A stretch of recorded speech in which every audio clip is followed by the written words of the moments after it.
How to make money online from Spotify playlists. Now in this video, I'll go over how to monetize a Spotify playlist. So that means you'll create a playlist as a Spotify playlist curator. You'll put a whole bunch of songs that work well together that hopefully people like listening to, and you will then be able to monetize it in one of several different ways.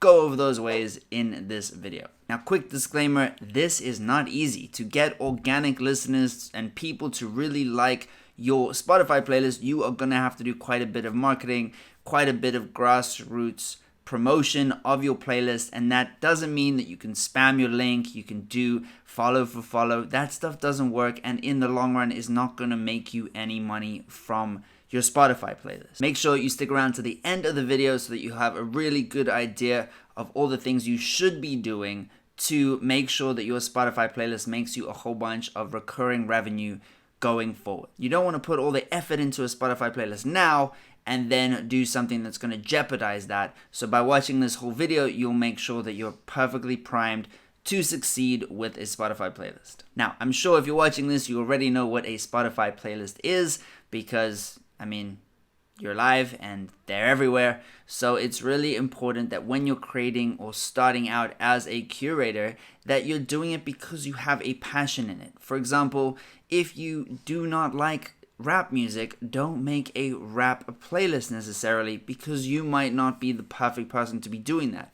The people that are curating, for example, Rap Caviar, like one of the most popular playlists that Spotify has, they all really like rap music. So stick to what you really like, and you will be far more likely to be able to keep doing it and to be able to succeed at doing it. Now, step one is to actually create your playlist. Brainstorm your playlist idea, your genre, your niche, the mood that you want to set for your playlist. Now, I previously made another video, and that was about how to earn money doing Spotify playlists using something called playlist push. So I'm not going to regurgitate that information in this video, but I will link it up in the cards as well as in the description. Go check that out, because in detail I walk through how you can create a playlist and then how you can use playlist push to try and monetize it. The thing with playlist push is you need 1,000 followers on your playlist to make it work and to make any money from it. But the rest of the video is really important in terms of picking a niche, picking a subject matter for your playlist, and actually getting it set up with the right channel art, with the right description, and everything else you might need. Now, when creating your bio on your playlist, now this is after you've decided what playlist you're going to be making, you can put in some contact information. Now that's quite important because artists are doing lots of research. Artists are getting pretty smart. They're trying to find playlists that they can get featured on. And they might stumble upon your playlist if you've used the right keywords, and then see your contact information, and they will either DM you or they will send you an email asking how they can get featured on the playlist. Now, you might want to be offering free submissions, but because your goal is to monetize this, at some point you can start charging. So if you have a highly engaged playlist, then depending on the number of followers, you can set various different prices. For example, let's look at this one. This is Future Nectar Sounds. Now, I'll show you a little hack that you can do to see how engaged a playlist is. But essentially, the more engagement your playlist has, the more valuable your playlist will be. So, for example, let's take this Future Nectar Sounds playlist. They have their contact details in the description. Let's just take the playlist link, copy playlist link. Then we're gonna go to this site over here, www.isitagoodplaylist.com. Copy paste the link in there. Analyze. Now, what this site is telling you essentially how valuable this playlist is. So you want your playlist to do well in terms of the following metrics. Now, if we scroll down here, it shows you artists that have featured on this playlist that have also featured on their discovered on section. So if we go back to Spotify, when we say discovered on section, let's click on this artist over here. We go to her about section. This is the discovered on section. So this artist is being found on predominantly Spotify original playlists. So now let's look for an artist that's being found on other kinds of playlists. Let's try this guy, Teasley. Again, we go to the about section. Now, he's not being found on Spotify playlists. He's being found on some other random playlists. So this one is 45. Let's click on that and see if this is a playlist that is doing it for money. Yeah, so this playlist has loads of followers, 23,000 followers. Again, they're saying follow driving songs, so they have multiple different playlists as well. And then this is another of their playlists, which has 81,000 followers. So now that you know where the discovered on section on Spotify is, we can go back to look at the isitagoodplaylist.com and see what this data is actually telling us. This is the position that the artist was in the playlist, and this is how long they've been in the playlist. Where in the discovered on section on Spotify this playlist is falling them at.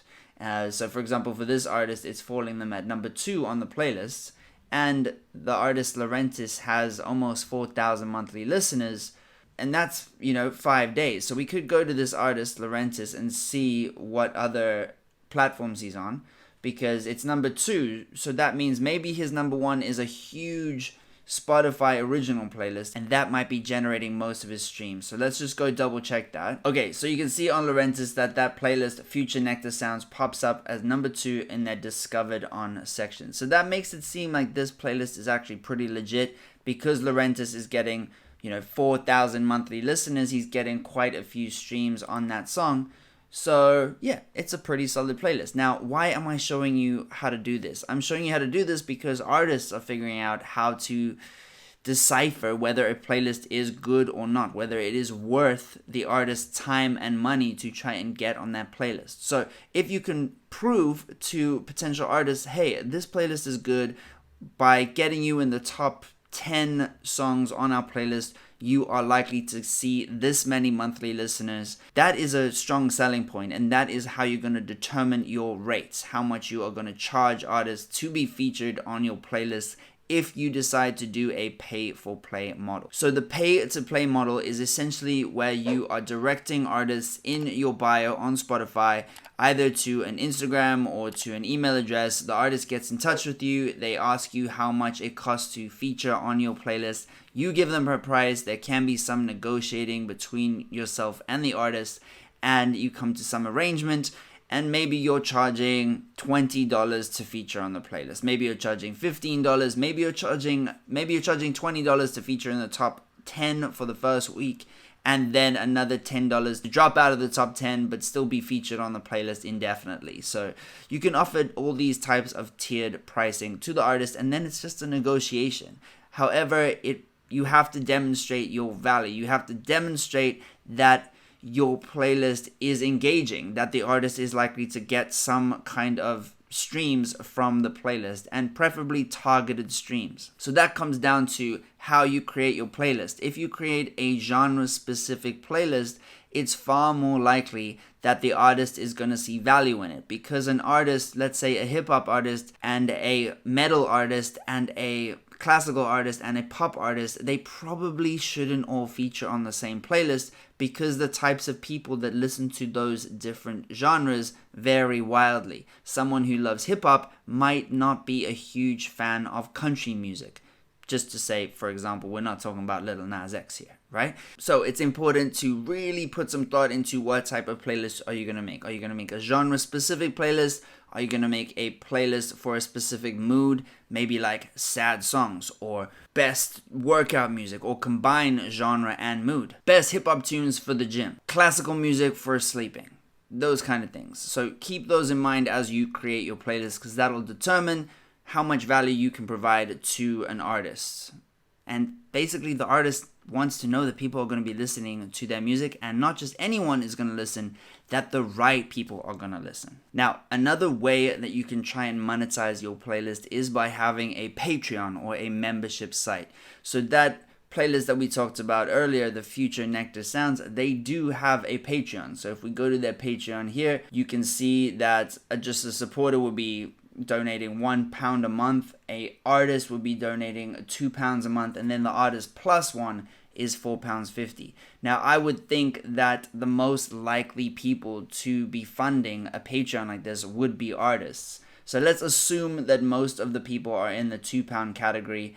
They have 19 patrons and they're getting £52 a month. So You're not going to be a millionaire if you're doing it this strategy, but let's look at another playlisting brand that is using Patreon and is probably generating significantly more money. They are called Indie Mono. They have a whole bunch of playlists. They're doing pretty well in terms of creating specific niche playlists. All the songs seem to appeal to the people that the playlist is targeted at. So keep that in mind when creating your playlist. Here they've got two options, £1 a month and £3 a month.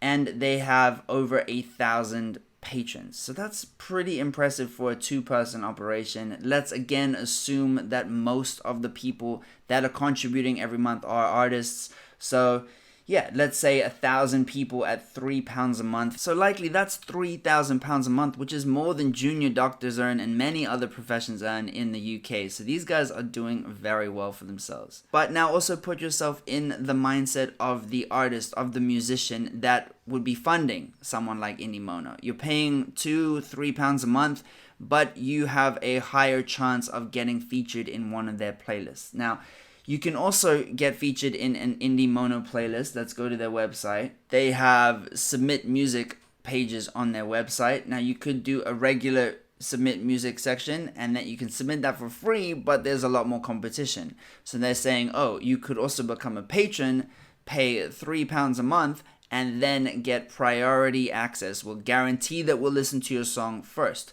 So an artist trying to get their music out there, they're way more likely to say, okay, cool, I'll become a Patreon member. I will fund you guys £3 and you will listen to my song and I believe in my song. Hopefully you guys like my song. You can feature it on a playlist. So it's a good strategy to have a freemium model, to have a free submission available, but also have something like Patreon where artists can pay a small amount every month rather than paying $25 for one specific song. And you are also not doing a guaranteed placement. So the artist feels like, okay, I am paying to have you listen to my song, but the hope is that you like the song and you put it on. You're not like being paid to put it on. Therefore, the artist thinks it is a better kind of relationship and they feel much better when they see plays rack up from something that they haven't necessarily paid to be on. Now, if this video has been helpful so far, make sure you tickle that like button. It will really help with the YouTube algorithm. All right, more ways to monetize your Spotify playlist coming up. Now, the next way to monetize your playlist is by becoming a curator on something like Submit Hub. Now, I've made a video previously on Submit Hub about the artist perspective. So as a curator, it's definitely worth watching that video. I'll link to it in the description because that gives you a more detailed idea of how an artist thinks about using a platform like this. Basically, the way you get paid as a curator on a Submit Hub is that it costs the artist a credit, a premium credit for you to listen to their song. You have to listen to a small percentage of the song and you get 50 cents, at least 50 cents to do that. But you also have to generally provide a bit of feedback. Now, being a Submit Hub curator has lots of advantages. The one being that you don't have to go out and look for artists. The artists find you. So as long as you have defined your niche and your targeting and what type of playlists you make, then those artists will find you on Submit Hub and you will get paid to listen to their music. But remember, the other way you can do this is by using Playlist Push, and the full detailed video for that is in the description below. Now let's talk further about how to get your playlist discovered. Now, the best way to get your playlist discovered is to be active on social media. So pick one social media channel, the channel that you're most comfortable with. Maybe it's Instagram. Instagram is pretty appropriate for this type of thing.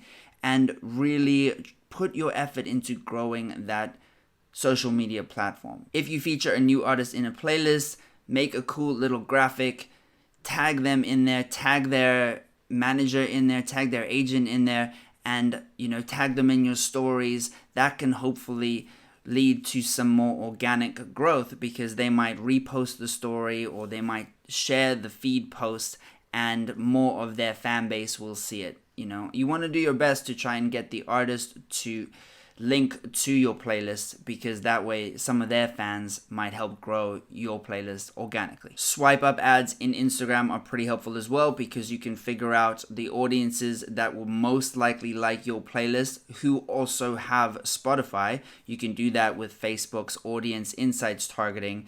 Send these cold audience members, cold traffic people, send them a swipe up story ad on Instagram stories and measure whether that is giving you a return on your ad spend. You can see how many people then click through. Maybe you have a bridge landing page, then it goes to Spotify, and you can see what your conversion is, how many of those people become followers on your playlist. Now, bear in mind, when using any kind of paid advertising, you have to be careful, because you might not be making that much money from your playlist yet. So you rather start with a small amount, just test it out first before putting too much money behind it without knowing that you're going to get any money back. There are a few other sites that you can share your playlist to. These include daily playlists. You can see it on the screen here. You just paste your Spotify playlist link over here. There's also soundplate.com. You can add your playlist. Problem with SoundPlate, firstly, you have to pay. It's $15 to submit a playlist to SoundPlate. Then the other problem is that you'll be getting artists submitting to your playlist. Those artists will then have to follow your playlist before they are allowed to submit. So in one sense, that's good, because you're getting a free follower to your playlist. The negative aspect of that is that your playlist might become inundated with artists who have submitted to your playlist. And that means your engagement ratio, or the people who are actively listening to the songs that you put on your playlist, becomes very, very low. Because once an artist is submitted, they're only really listening to see if their song gets on the playlist. They don't really care too much about listening to you week in, week out. You know, it is possible to use SoundPlate to grow your following, but I reckon that it's better to focus on other tactics to grow your following with organic and engaged listeners, rather than just relying on artists who want their song featured on your playlist. Now, another place that you can share your playlist link is on Reddit. One of the subreddits is called Spotify Playlists. Now, you can share your link there. They also have a competition and a contest, where they pick some of the better playlists. And if we go down and look through here, a bunch of these are getting upvoted. This one, 2-hour playlist of Herbie Hancock's best, 24 upvotes, a few different comments, This one over here is playlist talking about psychedelic acid rock music, so the genre is pretty specific. Again, it's got a few upvotes as well. So you can post your playlist over there. Just make sure you read the rules, because you don't want to get banned from Reddit. Reddit can be a very positive place in terms of promoting your playlist. Now, I also want to show you how having an engaged following on Spotify can help you have an engaged following on YouTube as well. So let's look at Alex Rainbird Music. He's almost got 1 million subscribers, over 1,000 videos, with a strongly engaged audience. He's making playlists for very specific genres. Now, a lot of the artists that are submitting to Alex Rainbird Music, they are giving Alex Rainbird the rights, the copyright to post their music on YouTube, and that means Alex Rainbird can make money from the YouTube ad revenue. So let's take a quick look at how much this channel might be making. It's just an estimate, but let's take a look anyway. We can go to a site called Social Blade. So with almost 1 million subscribers, the top end of what this channel could be making is £250,000 a year. So that's a huge amount. Even on the low end, 15,000, let's take somewhere in the middle, like 100,000. Let's say £100,000 a year. The channel is run by 2 people. That's £50,000 a year each. That is just their ad revenue on YouTube. So there's way more potential money they could be making in terms of merchandise, like Chilled Cow music, for example. Now, Chilled Cow is also getting the rights to a lot of the music that they are posting. Some of the music they post is royalty free anyway, but the amount of money they could be making from merchandise is huge. Let's look at this one. So as you can see on the side here, they're running the super chat and people can donate in the super chat. So that's one way they can make money. If you have a look at the imagery, they're using this pretty iconic girl. They could make t-shirts with this girl. They could make a whole line of merchandise with this girl. And look at here, they've made this figurine of the lo-fi girl. These guys are smart. They have their merch line already.